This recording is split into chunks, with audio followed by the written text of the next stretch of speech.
All right, well, it's 7:02, so let's go ahead and get started. Good evening, everyone, and welcome to Miss Bugbee and the Palisaders, a program of the Palisades Free Library. I'm Emily Neville, the Adult Services Librarian at Palisades, and I'll be hosting tonight's program. So just a couple quick housekeeping items before we get started. Please make sure you keep yourself muted during the presentation in order to minimize background noise. We'll have some Q&A at the end, and at that time you can unmute and ask questions, or you can type your questions into the chat as we go along, and I'll make sure they're answered. So our guests this evening are Eric Nelsen and Francesca Costa. Eric is a historic interpreter at Palisades Interstate Park in New Jersey, where he oversees the park's historic Carney House and creates living history programs. And Francesca is the park's public historian. Eric and Francesca, over to you. Thank you very much, Emily, and thank you all for coming out tonight or staying in tonight, as the case may be, for this program. And we think it's a really fun program. I think you'll enjoy it. And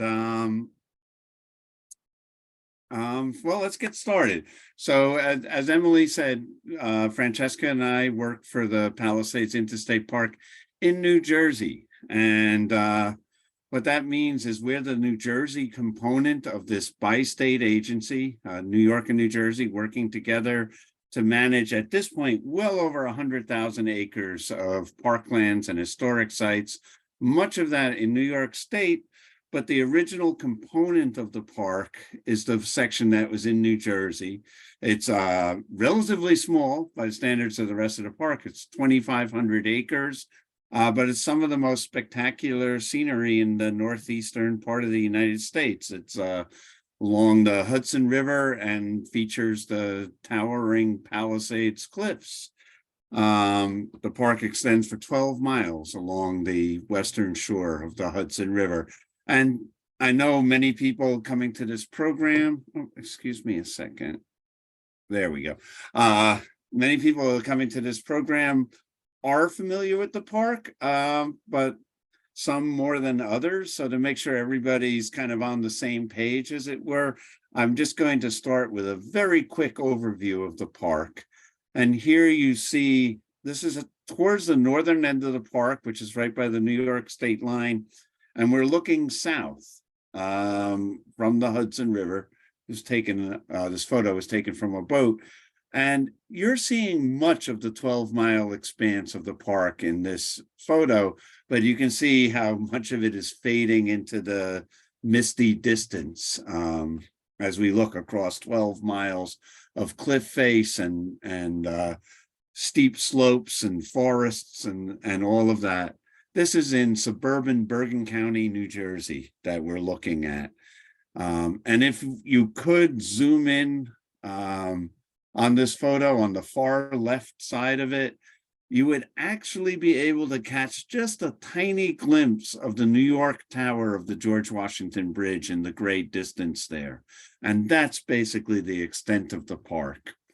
This is our park map showing it from showing the length of the park along the Hudson River. You can see it's a very narrow park. It's almost like a strip of park. And it's even more narrow than this map suggests, because we found it's easier to represent the park on a map by actually distorting it. The width, the scale east to west, left to right on this map that we use is actually exaggerated 2-to-1 against the north-south scale, so that we can widen it a little bit in the representation of it, so that all the roads and trails and so on aren't all just compressed together. At its widest, this park is about half a mile wide, but much of it is much more narrow than that. Yet within it is some great features. Here we're zooming in at the very southern end of that map. You can see the George Washington Bridge crossing into New Jersey there, and actually it enters New Jersey within the confines of the park. Photographic representation. This is the very, from the southern end of the park, we have a boat ramp there, and you can see people using the boat ramp.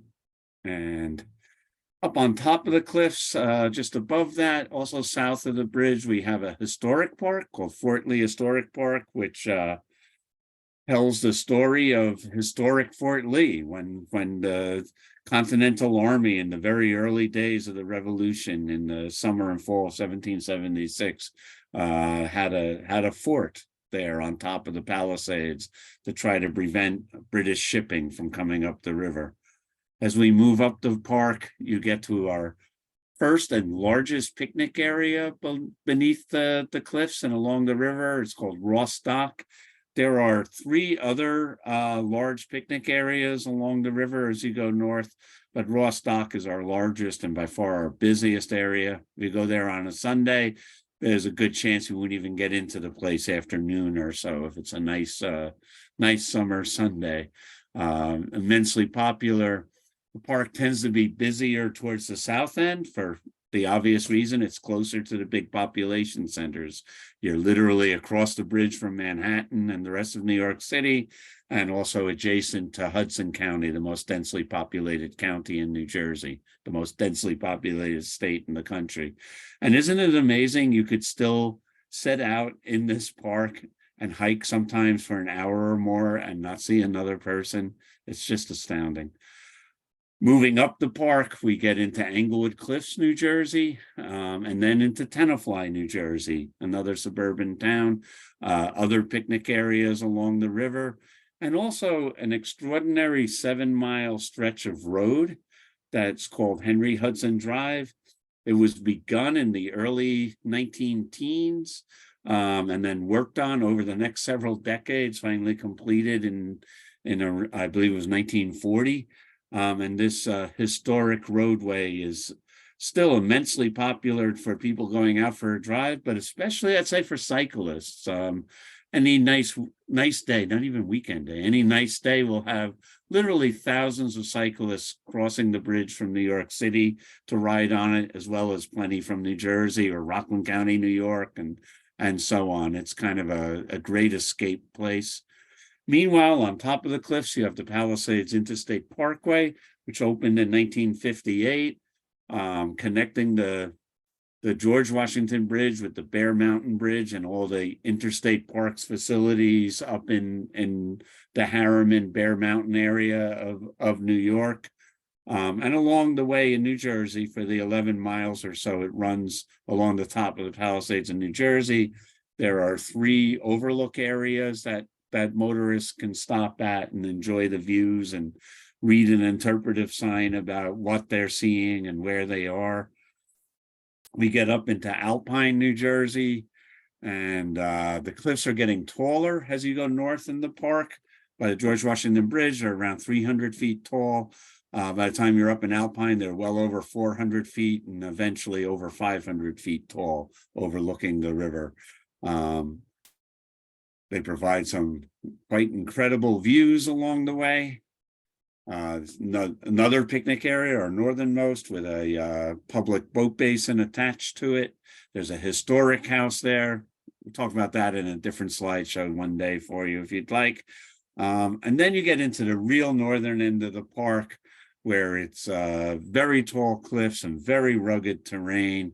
Spectacular views across the river. You can see all the way out to Long Island Sound from on top of the Palisades. And along the riverfront, a very rugged mile or so of the park that's called the Giant Stairs by hikers. They're actually not stairs. They're a big pile of boulders that a lot of people delight in hiking over. It's more of a rock scramble than a hike, but that's a basic picture of the park and what's in this 12 miles. And in terms of time, though, it's also one of the oldest big parks in the country. The Interstate Park Commission was formed in 1900. Unique agency. There was no National Park Service yet. That was 16 years in the future. But this unique interstate agency was formed to protect the Palisades from a number of large quarries that had been blasting them. It was formed at the urging of the New Jersey State Federation of Women's Clubs, among others, who who led the fight to create this unique interstate park. And the reason it was interstate, incidentally, is because it was people in New York across the river who were actually seeing their view being destroyed by these large stone quarries. So that push came from New York, but eventually the two states had to work together to get this done. Now, during the especially the first year of COVID, but going on to that, one of the few good things that emerged from that is people like Francesca and I, who study history and also work in a public setting, and so never seem to find enough time to do the kinds of research that we would like to do. We got some time to do that, and we got a chance to explore some nooks and crannies that would otherwise have gone overlooked. And Francesca kind of introduced me to the online collections of the Library of Congress, which are amazing. They're searchable. It takes a little bit of practice to get good at searching through them, but it's incredible newspaper archive. And we were researching various topics, but every once in a while, the most interesting thing you find is not the thing you were looking for, but what popped up when you were looking for something else. And one thing that popped up for us was an article that appeared in the New York Tribune in 1920, in June of 1920. So 103 years ago, excuse me. It was a full-page article, so it had a lot of real estate in the paper that day. It was in some ways, I think, what you might call, say, a fluff piece. It wasn't serious, hard-hitting journalism or an expose or something. It was more like, isn't this fun? Isn't this neat kind of thing? And it was an article about how you have this brand new interstate park. Again, the Park Commission is created in 1900, but it took them basically a decade to even acquire the land along the riverfront and then begin to develop it and to create, park facilities, to create access for people to get to the park. And again, the population was in New York across the river. New Jersey, Bergen County, New Jersey was still, incredible to say, largely farmland. It was still a very rural area. This is pre-George Washington Bridge, all of that. And so it's, most of the people coming to this new park were coming from across the river, New York City, Manhattan, the Bronx, and then up into Westchester County, Yonkers, and all of that. And so this article appears in the New York Tribune, which was one of the big papers in New York City. I mean, it's no secret, newspapers have shrunk in number over, there used to be dozens of newspapers in big cities like New York. And of them, there was always a handful that were the big ones. And yeah, the New York Times, the Daily News, the New York Post, the Tribune, the Herald, eventually those combined into the Herald Tribune. But those are some of the big papers. So this was a major publication with thousands and thousands of readers every day. And here's this article, the Sunday edition, about New York crosses the Hudson to get back to nature. And so along with the text, which is what we're going to focus in on the most, what catches your eye when you first stumble on this article, whether you're opening a newspaper in June of 1920 or you're looking in 2022 on a digitized version, what catches your eye are the cartoons. And so rather than ignore them, let's dive into the cartoons for a minute and take a peek at them. And so you see our crowd of New Yorkers arriving on the Jersey shore to explore the Palisades here. And I don't know if you can see different people coming for all different reasons to come to this park.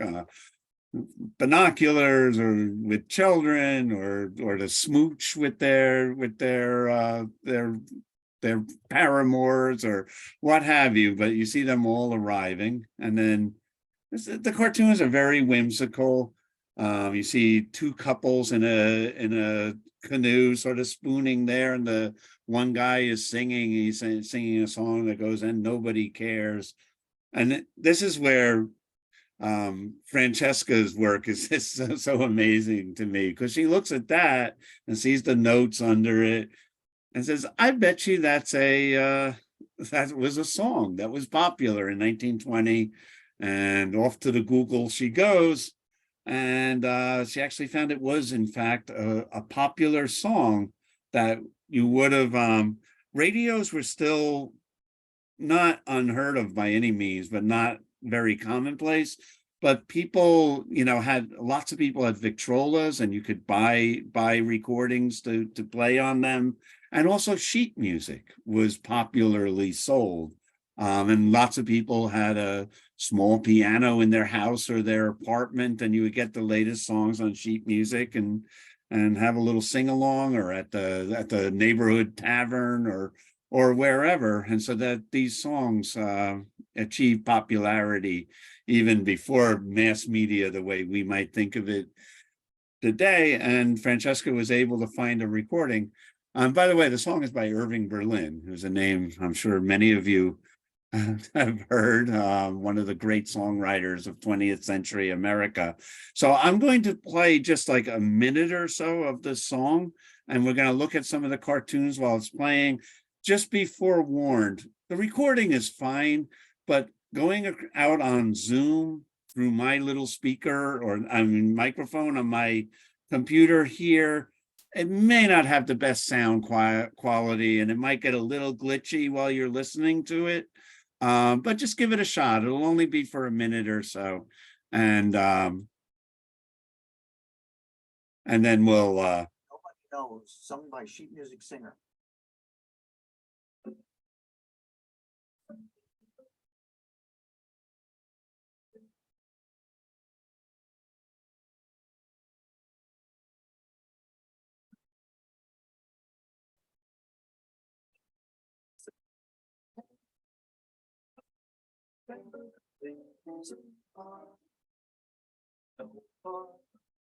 Cares about me, that's why I'm sad as can be.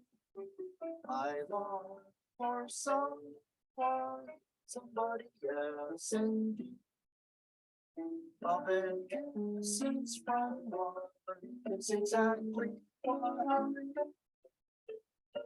It's the time I feel so.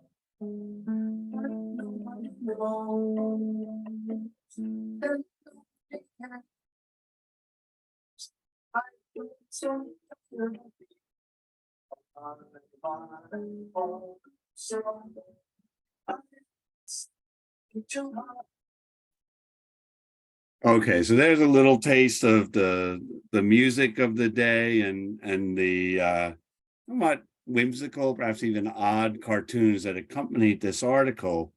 But the text of the article is what really interested us. And you see the title, "A Ferry Trip Takes One Back to the Simple Life." And then it's written by a woman, Emma Bugbee. And I hope I don't even have to emphasize how rather unusual that is for a full page article, even with its dopey cartoons, to be written by a woman journalist in 1920. And not unheard of, certainly, but something to take note of. And but here's the text of the article, where she explains that Sunday on the Palisades is an institution far more typical of New York than the zoo. What other city in the world has a wall of mountains for a playground within a distance of 1 mile and a 10-cent ferry trip, and yet as remote as roaring campfires and tumbling waterfalls?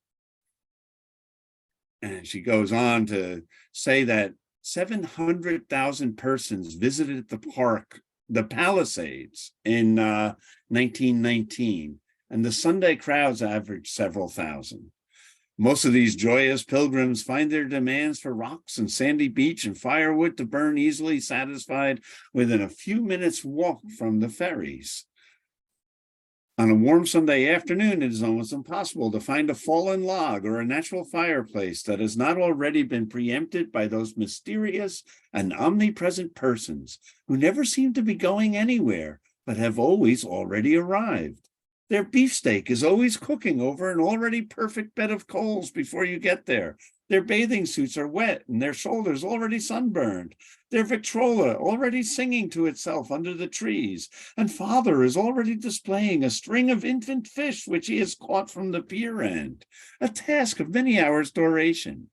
So it requires experience as well as early rising and stout muscles to find a spot that is free even from the sight of bloomered picnickers, much less from the sound of their amateur baseball games or their shrill flirtations. There's newspapers scattered about and all of that. And I should have mentioned before I even started changing things with the pictures here, these photos are all from the park's own archives. These photos have been stored in boxes and photo albums and in attic recesses in the park for decades. And both in New Jersey and also a lot of these images, though of New Jersey, were stored in New York State at Iona Island by Bear Mountain. And just over 20 years ago, with the help of some amazing volunteers, we were able to digitize these images, over 3,000 of them and counting, with a grant from the National Park Service. We're not a national park, right? We're an interstate park, but we're a national historic landmark. So that enables us to get some grant money from the National Park Service. Anyway, so these images we're showing, many of them aren't specifically dated, but we've been able to date them to around 1920.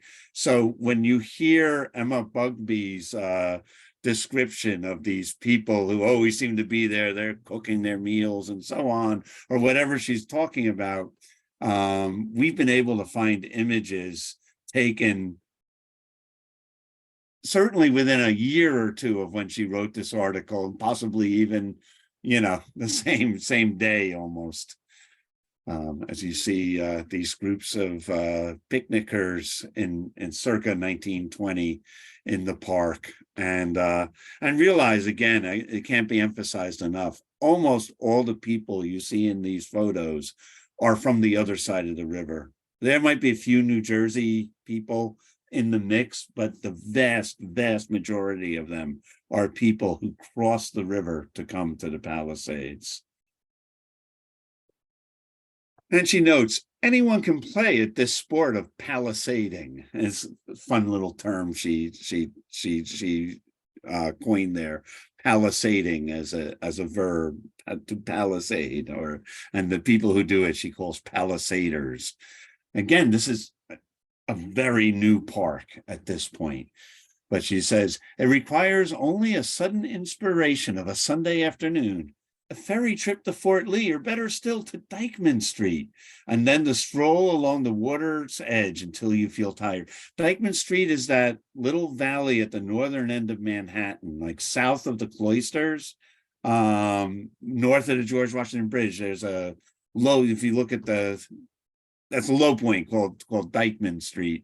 And that's where a ferry had been built going to the across the river to the park, and that's it only opened 4 or 5 years before she's writing this article. But it was a vehicle ferry. The idea that this was a crossing of the river. There was another at 125th Street, but this would become a major river crossing. But it also became the conduit for thousands of people to come to this new park, because you could ride the ferry as a pedestrian, of course. So you make your way uptown to Dyckman Street, and you could take this ferry, apparently for 10 cents. For the amateur, there are hazards, such as This is the view from Dyckman Street in Manhattan, looking across the river to the Palisades. And this is an early shot of the ferry's arrival point on the Palisades. And this would be right where Englewood Boat Basin is today. For those of you who are familiar with it, you can see there was It was still an area under development, but if you took the Dyckman Street ferry and got off of it as a pedestrian, this is where you arrived. For the amateur, there are hazards such as high-heeled shoes, which hasten the tired feeling, and the neglect of the lunchbox and T-ball, which also shortens the period of pleasure.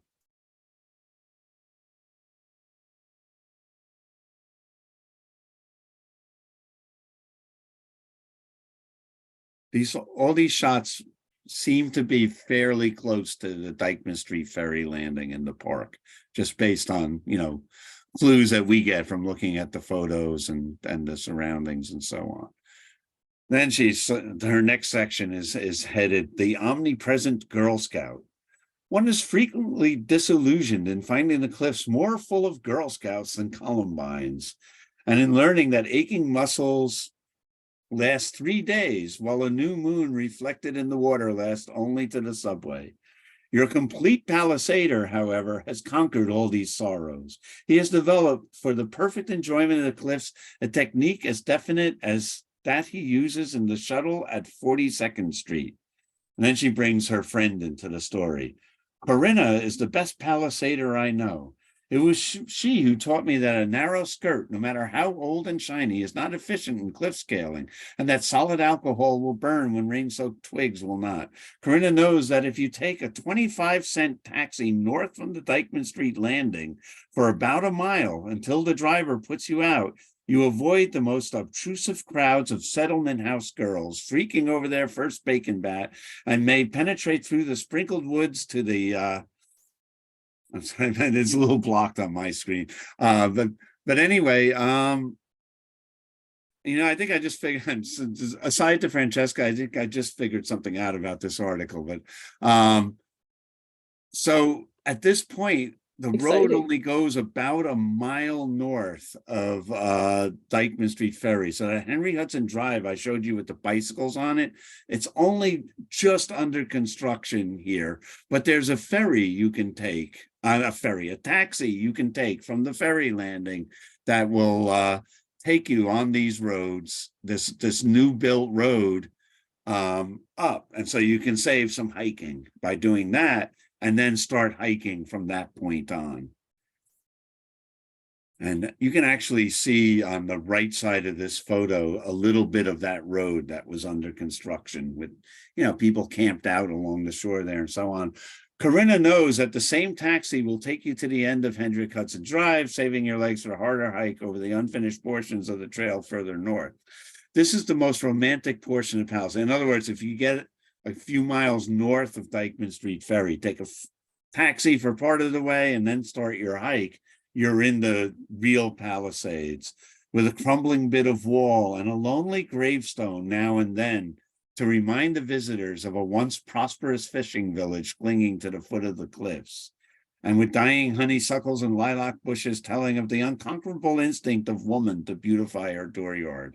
So by 1920, there were very few people still living in the Palisades, although there were a few, but they were getting fewer and fewer. Many of them were in fact widows whose husbands had died perhaps decades earlier, whose children were now moving away to find work elsewhere. Some of those children stayed and worked in the park, and we even have cases where they continued to live in the park that they were working for. But by 1920, that was getting fewer and fewer. And over the next decade, that would be gone.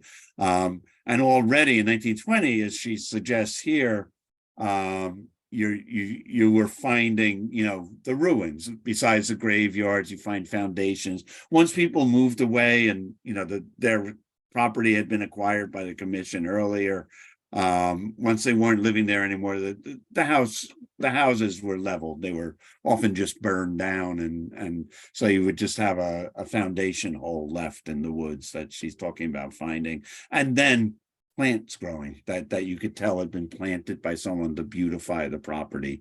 To this day, 100 years later, you find sections of where you can tell there probably had been houses and so on, and what's growing there? Tiger lilies will, in a week or two, they'll be blooming along certain sections in the park, and those don't occur naturally in New Jersey. Those were planted by someone to beautify their property. She notes that Corinna is the gentlest soul that ever wore riding breeches, but her face lights with fury when she sees a ruthless picnicker tearing at the ghostly lilac bushes. The park watchmen have orders to confiscate all flowers and branches of trees found in the hands of picnickers, but Corinna steps in where the watchman's back is turned and ferociously saves the life of many a violet and cherry bough. And the fact is, there were from the start, the park commission had to hire a police force, not just to protect wildflowers, but to regulate all the people coming into the park, who wanted to camp and build fires and climb and explore and go splashing in the river and all of that. So there was right from the start, there was a police force at work in the park. Halfway to Alpine, that is 3 miles of Dykeman's Ferry, is Buttermilk Falls. You do see that name on old maps up to and including around 1920. Today it's known as Greenbrook Falls, and it's the tallest, largest waterfall in the park. It's almost dead center in the 12-mile length of the park. And what has changed since this photo was taken was that Henry Hudson Drive crosses it. So there's an impressive arched bridge. You don't see the arch except from beneath it. When you drive across it, you don't even notice it. But an impressive arched bridge that was built right around the time Emma Bugbee is writing this article, and she's saying how it will, when you hike there and come upon this, it'll bring back memories of brooks from your childhood. And then she notes that you can continue on and you get to Alpine Landing, and you're opposite Yonkers, and the trail is wider and more beautiful. And there's not a lot of campfires and so on. So you've gotten into a remote part of the park. And once you get to Alpine Landing, a somewhat casual motorboat takes you back to Yonkers. She doesn't mention the name, but we're pretty sure this was a ferry boat by the name of Daisy that would take people across the river between Yonkers and Alpine. And just 3 years after Emma Bugbee wrote this article, a second vehicular ferry service would be established within the park. You had Dykeman Street to Englewood Landing, and then from Yonkers to Alpine Landing, a new vehicular service would begin in 1923. So much larger boats than the Daisy that you see here. Then she talks about how Corinna is debating whether she should switch out of her skirt and into her trousers, basically. So she takes the higher trail in order to enjoy her new trouserettes. No matter how firm a believer in freedom a woman may be, and no matter how long she may have lectured on the subject of proper clothing for hiking, the moment of her first appearance without a skirt is somewhat delicate. To be properly dressed is the first necessity for Palisaders, she said, proudly kicking at her khaki skirt as we left the ferry boat. I never felt right in old clothes, because there is the ride in the subway at both ends of the trip, and you're sure to meet your most church-going friends in their best clothes. And it is fatal to wear anything new on the Palisades if you want to step off the wide paths. This outing suit cost only $50, including, and if that's not a typo, I think, Francesca, I think you said you looked that up. That would be like over $700 in 2023. So I don't know if that's so a lot for if you're just going out, but if you're gonna go out mountaineering or whatever, maybe it's more of a bargain. Yeah, I mean, that's an awful lot of money. But she said maybe that's the joke in there. It costs only $50, only $700, including the coat, skirt, breeches, hat, Boy Scout shoes, and gaiters. And Corinna says she can take off the skirt as soon as we come to the upper road. So they get away from the crowds. She clung to the beach for the first smile, scanning with an anxious eye to the picnicking crowd. Suddenly she stopped and gazed delightedly at a particularly hilarious group of bacon toasters. Look, she whispered, that girl's got 'em on. So she found someone else who's wearing trouserettes out there. Corinna engaged the maiden in conversation while I learned a few lessons of, excuse me just a second, because I just want to minimize this because I'm blocking my own. There we go. I'm blocking my own view of what I'm trying to read. Corinna engaged the maiden in conversation. I learned a few lessons in picnic lore from the rest of the party.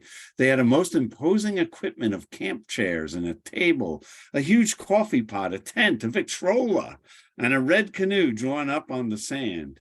How can you carry so much baggage all the way home in the subway? I demanded in amazement. Oh, we come in the canoe, was the cheery answer. We belong to a boat club at the foot of Dykeman Street, and we leave all our duffel there with the canoe. We stay all day, and we get too hungry for just sandwiches. We have a frame stove that goes over the fire and a fireless cooker that we bring sometimes. Then we can start the dinner when we first get here and go swimming. And this has always been fascinating to me because I'm a longtime canoeist. But canoeing was immensely huge in the early 20th century.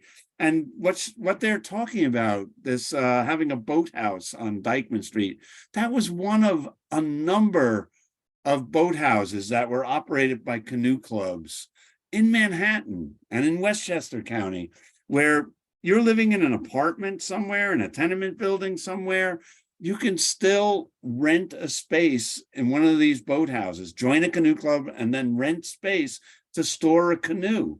And so on your day off, you and the family can take your canoe out, and you can also store all your camp stoves and tents and everything else there, and paddle across the river, paddle out on the river. But if now with this new interstate park, you can paddle right across the river and spend a day or camp overnight or camp for a week on the other side of the river. Such an exciting thought. I mean, the river's about a mile wide there, heavy ship traffic and all of that, but people by the thousands came by canoe for decades. In fact, I think the demise didn't happen till about 1950. I mean, it was fading, I think, but in 1950, a terrible winter storm did tremendous damage to a lot of these boathouses, and that kind of tipped the scales and put an end to that tradition, at least short term. But these kids she's talking to go on about how their canoe club costs them about $18 a year, but the Palisades Interstate Park Commission was about to open a free canoe club just about Dykeman Street on the Palisades side, and they did do that. Took them a little while, I think. They really didn't finish it until the 1930s, but the park did try to provide a place you could store your canoe just next to the Dykeman Street ferry terminal, so that people could store their canoe. And Emma is talking to Corinna about how this is a big difference from the picnics I remember. These people they're feasting on all this food and all of that, and she's remembering, their childhood picnics with, like, just not such sumptuous fare. Some of this will give you a sense of the prevalence of canoes. These might be some of the crazy kids that Emma and Corinna are meeting as they travel along the Palisades.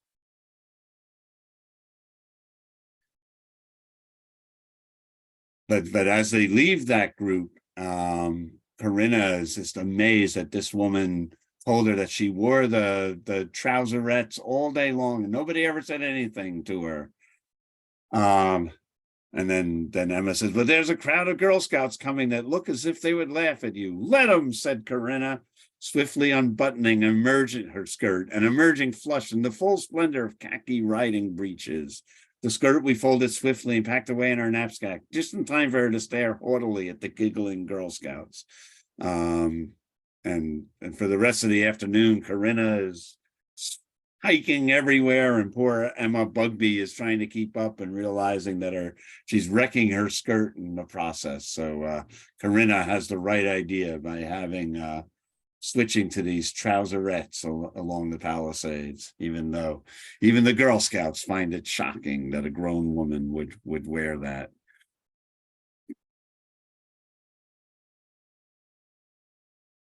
And then as we get to the last column of text in the article, Emma Bugbee does an interesting thing. She actually does start to do like more of a journalistic thing and less of a fluff piece. And she starts with saying, Corinna says that everybody knows all about the history of the Palisades, how the name Weehawken means rocks that look like trees. That's a Lenape name for the Palisades. And how Robert Jewett, master of the Half Moon, who kept a journal of the voyage of Henry Hudson, wrote in 1609, this would be in September of 1609, this morning at our first ride in the river, there came 28 canoes full of men, women, and children. And then she talks about how the Palisades were saved from the quarries by the club women of New Jersey. This is what one of those big quarries looked like, by the way. You can see how devastating to the scenery this was. And remember how recent this quarry was only closed 20 years. This huge quarry here was only closed 20 years before Emma Bugbee was writing this article here. I mean, the trees and so on were probably only just beginning to grow back there.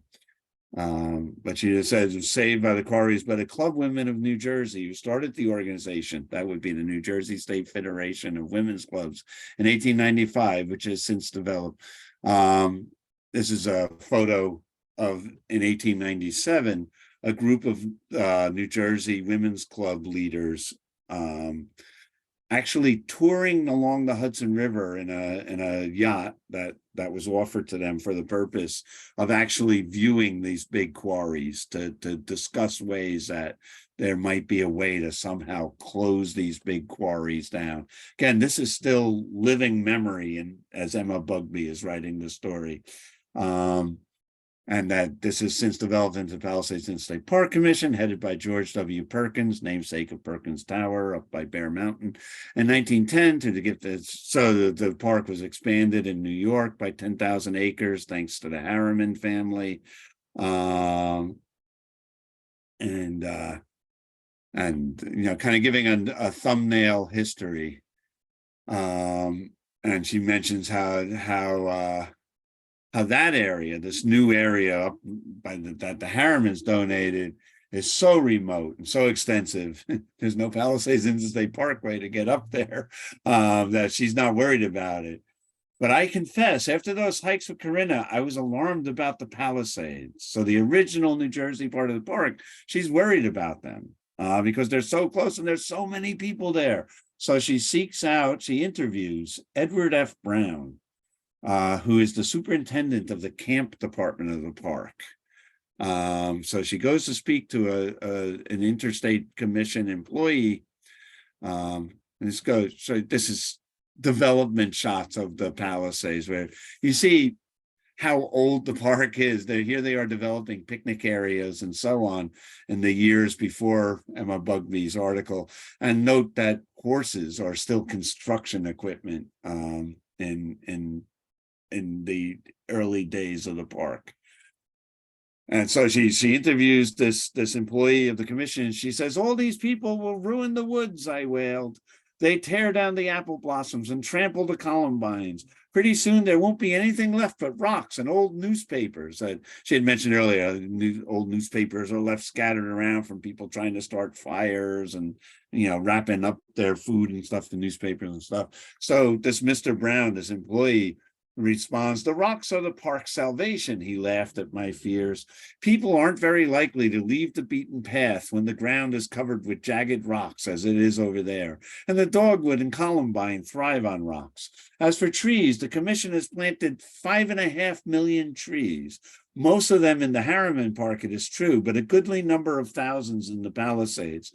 All those willow trees and small pines which edge the paths along the water's edge have been planted by us. More room for trees. So we have lots of room now to plant grass and trees. If the children run on our grass and tear up our violets, we can plant more. I would rather give the children a place to run free from keep off the grass signs than save the finest lawn that ever was. As for the wildflowers, I think the people of New York have been magnificent in the way they have protected the flowers. We have signs on the trees asking people not to break the flowers and trees, and considering that the thousands who visit the Palisades are city-trained people, thoughtless as regards the tender lives of wildflowers, I think we have fared remarkably well. My optimism holds true in regard to the newspapers, too. Newspapers and eggshells are healthy signs. You can't expect tenement house dwellers to become model cliff dwellers all at once. We think they do pretty well. We have placed dozens of receptacles along the paths, and most people observe the amenities. Where they don't, we send our men around on Monday to clean up.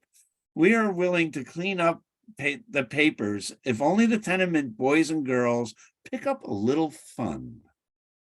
And I find a delightful legacy to live with as a park employee. That just makes my heart glad to see one of our predecessors speaking in that way, that the good the park does outweighs any trampling that the public may do on it. In any event, that's how she concludes her article. And so we got very curious about who Emma Bugbee was and what was going on with this article and all of that. So we looked at where she worked. It was the New York Tribune. Again, this is one of the premier New York City papers. It would merge with the Herald and become the Herald Tribune. But the Tribune itself was formed by Horace Greeley. He's well known to history buffs. He was very active in shaping opinions during the Civil War. He, in fact, ran for president after the Civil War, did not fare well in that election. It's kind of a character, very sort of iconoclast, but interesting character. And so that's the paper he formed. When Emma Bugbee was working at the Tribune, she would have brought her stories into the Tribune building, which was on Lower Manhattan, where most of the newspapers were based at the time. And you see it's an impressive building for its day. You can see the Brooklyn Bridge Tower in the background there to help you place where this was. Here it is in context with some of its neighboring buildings, which New York City does nothing if it doesn't grow taller and taller and taller over the years. But the staff who worked there, I mean, most of them were men, and most of the reporters, and I would imagine all the editors were men, and they had, their writer's room that all the reporters worked in. Emma Bugbee would not have been welcome there. She would have had to report to her own little closet-like room to write and file her stories and so on. I don't know, she may have been glad to be able to avoid those smoke-filled rooms. Okay, before we go really into Emma Bugbee and who she was, as we bring this in for a landing, we were also curious about the cartoons, and frankly, the cartoons don't seem to quite fit the tone of the story and so on. But they have their own kind of charm. Here we kind of animated this one. Excuse me. For you here, he's saying, "You're the only girl I ever loved, honest." And then you draw back from it, you can see rocks are tumbling down on somebody else beneath them here on the Palisades. And again, this is what the full panel of pictures look like. And we did notice that they were signed in a fashion on the bottom right. And with a little research, we were able to figure out exactly who had drawn these. And his name was Thomas Jefferson McHammer. Macamer, excuse me. And usually went by Jefferson Macamer. So he was only 20 years old when he did this. He was from Nebraska. One gets the sense this was probably one of his first big gigs, having moved east to big New York City and gotten a paid gig from the Tribune of all places. And picture him being sent across the river. Come on, Macamer, go to the Palisades, draw us some pictures of, make it funny of people going to the woods in New Jersey. So there he went, and we followed up on who he was. He would go on to make a name for himself. His big thing was called Gags and Gals. You can see in some of those cartoons for this article, there was sort of a risque element to it. But he liked drawing pretty women. That was one of his big things, and having like kind of dopey, sort of risque gags with his gals. And he wrote books about how to draw like him. And he liked to show himself in his art. And he had a certain image of himself that he played, and you can see him in both of these covers here. How close was this image to what the real Thomas Jefferson Macamer looked like? Well, here's a picture of him in Hollywood. He was actually he went west. He first went east from Nebraska, and then went west, and actually made a number of short films. If this interests you, you can Google him and YouTube him, and you can find several of his films. They're very almost avant-garde. It's like type, what do you say, Francesca? Like a Pygmalion type thing, where he like will draw a picture of a beautiful girl and she'll come to life and create mayhem in his world. Interesting character. I'll leave it to anyone in the audience who wants to explore the career of Thomas Jefferson Macamer. While in Hollywood, he did get married. Well, he got divorced from his first wife and then married his second wife, an up-and-coming starlet in Hollywood by the name of Pauline Moore. Like a million others, you've probably never heard of her, although you may have seen her, especially if you like watching the Turner movie channel or whatever. If you've ever seen Young Mr. Lincoln starring Henry Fonda, she's played his first love, the one who dies, and then he'll eventually meet and marry Mary Todd. But Pauline Moore played young Mr. Lincoln's first love in that movie. She would divorce Macamer, of course, down the road. So that's a quick glance of who wrote our cartoons for here. But we want you to meet Emma Bugbee herself. Fascinating woman. She was born in 1888, died in 1981. Before you do that math, do this math. So she was basically 20, excuse me, help me. 12 and 20 is 32 years old when she wrote this article. She was already, become something of an established writer, journalist. Had been working at the Tribune for a number of years at that point. And among her interests as she went along was suffrage, securing the vote for women, which would happen in 1920, in fact, with the passage of the 19th Amendment. But in the years leading up to that, she would be very involved in that cause while also reporting on it. She went to Barnard College, the women's, college for Columbia University. Here you see her yearbook photo from Barnard College. And I think, Francesca, that's Richard III, the quote is from. Yeah, it's Richard III. And I'm sorry, I'm like bulldozing this thing, Francesca. Please feel free to jump in at any moment. And It's all good.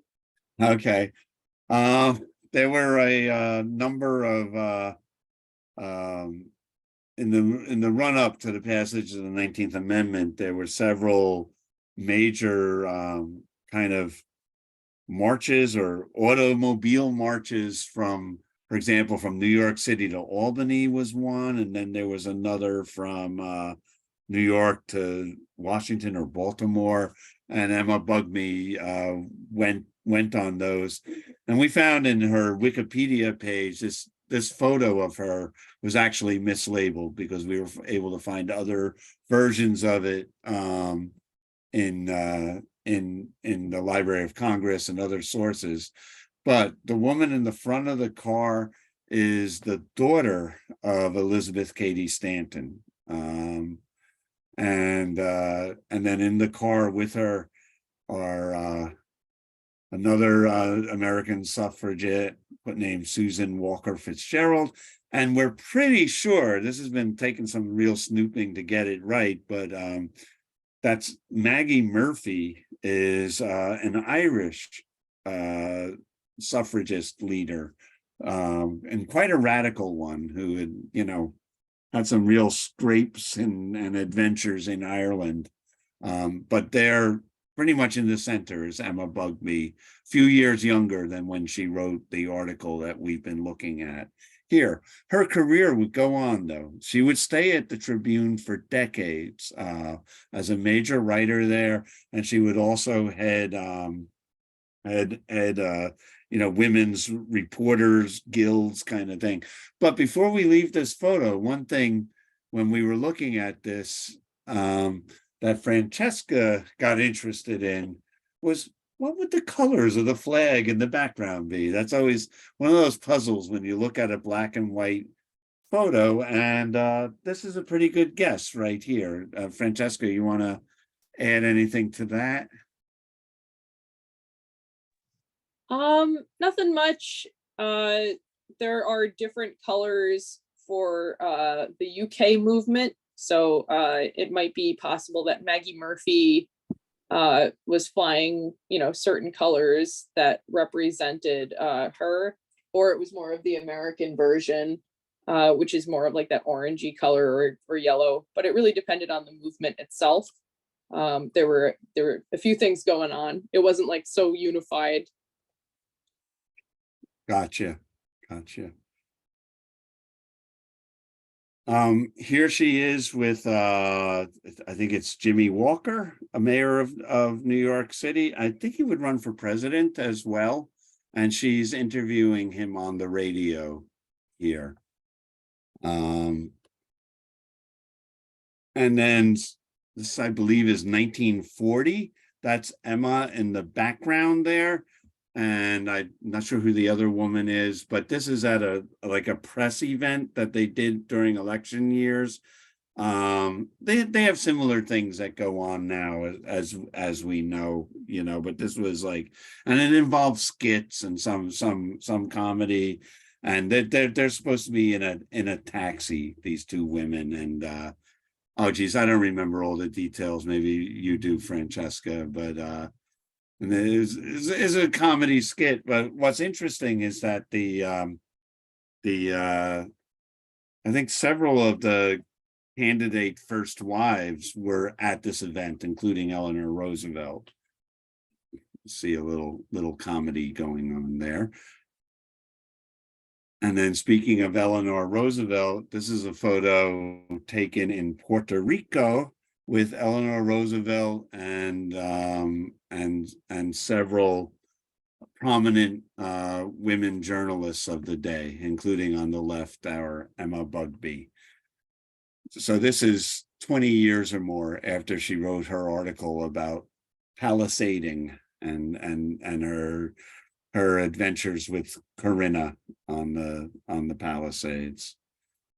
And still later, this is at an awards dinner where you see Emma there. In fact, I think this is 1960, if I remember, and is the exact year that Jefferson Mackimer passed away. And he got a short notice in the New York Times about passing of this cartoonist who had also worked in making a few short movies and so on life. Oh, you know what? I may have been wrong. I just noticed it. They listed Pauline Moore as his widow, so maybe they did not divorce. I may have gotten that wrong. Emma Bugbee would go on for a couple of decades longer than the younger Jefferson Macamore, who did the art for that article she wrote in 1920. She finally passed in the 1980s at the age of 93. Having worked for over half a century as a reporter. Very interesting woman. I'm glad we got to know her, and we got to know her because we stumbled on a very charming article she wrote relatively early in her career, and that's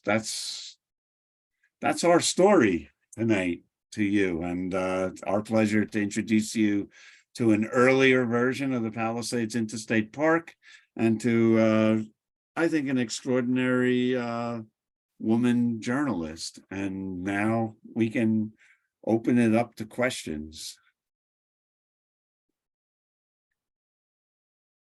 Thanks so much, Eric. One quick question that I had. Did you find any evidence showing whether Corinna was a real life person, or could she have just been a literary device? That is a really interesting question. Interesting. I've been assuming it was a real person. As far as it goes, I don't think that we found her living alongside Emma. We did find Emma's census records, and it seems like she was in it was like sort of women's buildings, so it was like surrounded by other women. So I don't know if she was a friend from there. If she was a literary device, maybe it was sort of a stand-in for someone else who showed her around the Palisades, or even maybe an employee possibly, but we just don't know. Mm-hmm.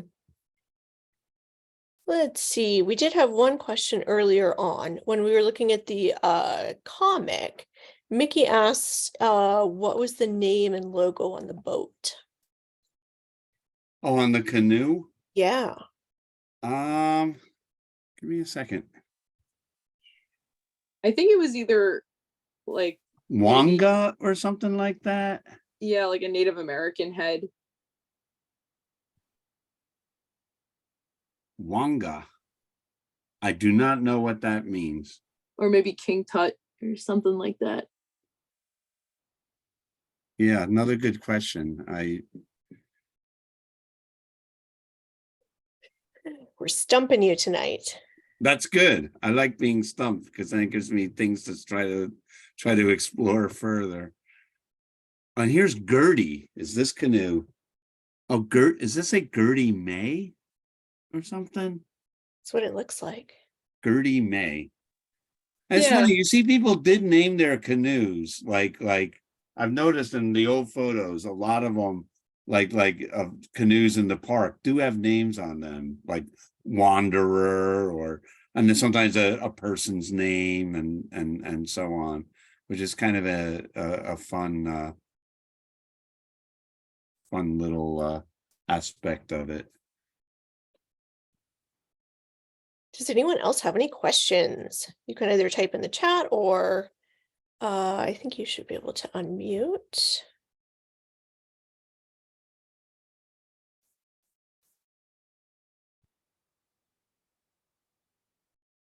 Well, let's see. I am not seeing anything else in the chat. Okay. One person says, thanks guys, great presentation. And I dropped a couple links in the chat as we went along, just to the original art newspaper article and then the YouTube recording if you want to try and play it. Okay, did that come out all right, or was it getting all scutchy while I was playing? It didn't turn out real well. So I'm sorry about that. that's right. I pulled it up on YouTube and put the link in there. Oh, So thank you, anyone Emily. can give that a play and get a better audio on that. Okay, thank you. I'm sorry about that. It may be like a bandwidth thing if we have I don't know. I'm making stuff up now. There you go. Oh, do you care to share what your you made a comment to Francesca that you thought you figured out You know something what? about And the then I got article? myself. I'm finding her description of the road is confusing me, and it's been doing it since because she seems to be like, I know originally when Henry Hudson Drive was built in a series of stages. The first was the Dykeman Hill Road, the one that's now closed thanks to Hurricane Ida, the damage it did. It will be reopening, but it'll be a year or whatever, and who knows how many millions of dollars. But anyway, that was the first section built from the top of the cliffs down to the river. And then they built north from that, which is what she's describing. And I know if you've ever driven that road, you may have noticed, like, not about a mile north of Englewood, there's a little circle that doesn't go anywhere. It's like the circle to nowhere in the road. And we figured out what that is when they were first building the road, that's how far they got the first year before winter set in and they had to suspend construction. So they basically put a cul-de-sac there and then continued the road north the year after that. And so I was thinking while I was reading that, I was going, oh, that's what she means. She must have just gone to there. And then that kind of makes sense because the way she's describing it.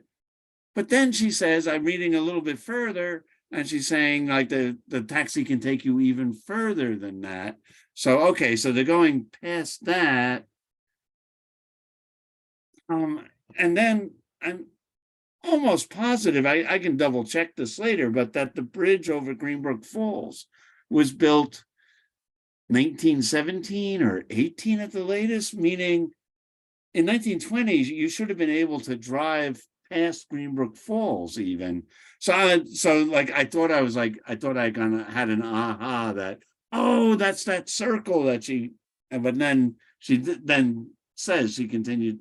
So anyway, no, I was basically leaping to a false conclusion and ending in confusion because I'm still not. It's a little uncertain to me how she's describing the road, like how far the taxi actually took her before it dropped her off. So that's going to be something I have to look at the construction records again and see how far they would have gotten. And I thought they were done to Alpine in 1920, but she seems to imply that you stop and then hike from a certain point before you get to Alpine.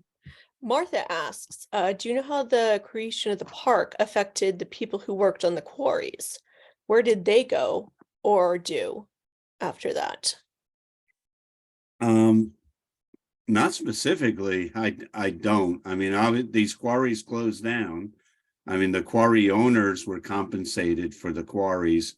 What that meant for the workers, they probably got the short end of the stick there, at least in the short term, and would have had I mean, I'm sure a lot of them was basically a laborer job, and so you would have to go out and find another place that would hire someone to do hard physical demanding labor. I mean, there were some more specialized employees, involving drilling stone and planting explosives and operating steam equipment to grind the rocks up. And so they would have had to go elsewhere to find employment doing their various trades, whether labor or skilled demolitions person or what have you. I mean, they closed the quarries on the Palisades, but there were plenty of quarries, elsewhere in the country.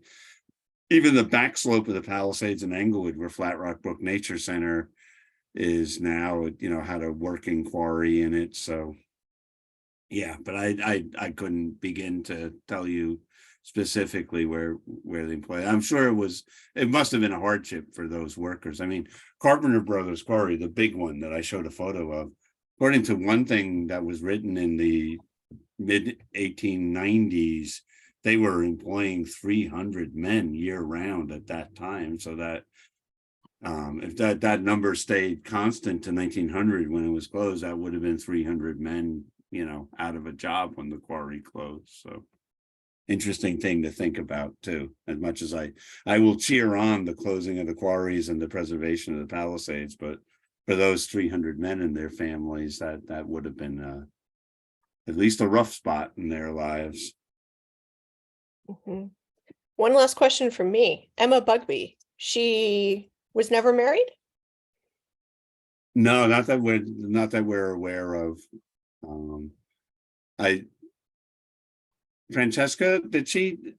I think she had lived with one or more female companions over the years, but Yeah, she had female roommates. And she was also friends with like a network of women connected to Eleanor Roosevelt. But it seems like she was, had a thriving life as far as her like occupation is concerned, but she never settled down on a husband.